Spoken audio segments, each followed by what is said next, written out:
जब तक तुम कामना नहीं छोड़ोगे, वासना नहीं छोड़ोगे, तब तक तुम उस परम को नहीं पा सकते। तुम भगवत्ता को उपलब्ध नहीं हो सकते अगर तुम कामना से मुक्त नहीं होते। कामना छोड़ो और तुम परमात्मा को उपलब्ध हो जाओगे। ये बात तुमने बहुत बार सुनी है, लेकिन मैं नहीं समझता कि तुमने इसे समझा भी है। अधिक संभावना यही है कि तुम इसे गलत ही समझोगे। बार बार ये बात सुनकर तुम परमात्मा की कामना करने लगते हो, और वहीं तुम पूरी बात चूक जाते हैं। बार कहा गया है कि तुम कामना छोड़ दोगे तो तुम्हें परमात्मा घटित होगा। ये सुनकर तुम परमात्मा की कामना करने लगते हो, और तब तुम्हारा परमात्मा भी तुम्हारे संसार का हिस्सा बन जाता है। कामना ही संसार है। मेरी परिभाषा यही है, जिसकी कामना की जा सके वह संसार है। इसलिए परमात्मा की कामना नहीं की जा सकती, और अगर तुम उसकी कामना करते हो तो वह भी संसार का हिस्सा हो गया। जब कामना विदा हो जाती है तब परमात्मा घटित होता है। जब तुम कुछ भी नहीं चाहते हो तो परमात्मा तत्क्षण उपलब्ध हो जाता है।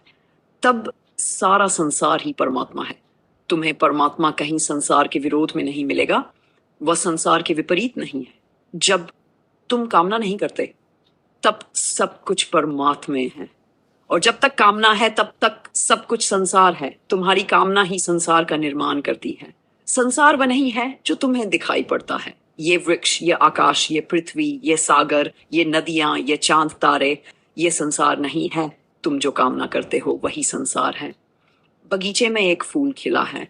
जब तुम फूल के पास से गुजरते हो, फूल को देखते हो, फूल की सुगंध तुम्हारे नासापुटों को छूती है। अगर तुम्हें फूल की कामना नहीं है, अगर तुम्हें उस फूल पर मालिकाना हक जताने की जरा भी इच्छा नहीं है, तो वह फूल परमात्मा हो जाता है। तब उस फूल में ही तुम्हें परमात्मा का चेहरा दिख जाएगा। लेकिन अगर उस फूल पर मालिकाना हक जताने की इच्छा है, अगर तुम्हें वृक्ष के मालिक के प्रति ईर्ष्या का भाव होता है, तो तुमने संसार निर्मित कर लिया। ये तुम्हारी कामना है, तुम्हारी वासना है, जो अस्तित्व का गुणधर्म बदल देती है। तुम्हारी कामना फूल को संसार बना देती है, और जब तुम कामना रहित हो, निष्काम हो, तब सारा संसार परमात्मा हो जाता है।